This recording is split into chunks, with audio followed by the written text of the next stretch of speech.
ngozelo ndibulela ezinyawo zenhliziyo sendikwazi nje uzimela. Ndibulele lithuba.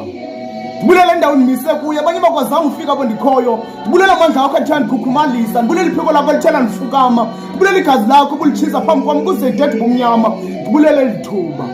Ndinakucinga apho ndisekhona ndisola amagama okubulela. Unditholela ingoyonto wandicoca wandenza umntu. Khange undincame sele ndibuthuntu uye wandithweza ndabukhali.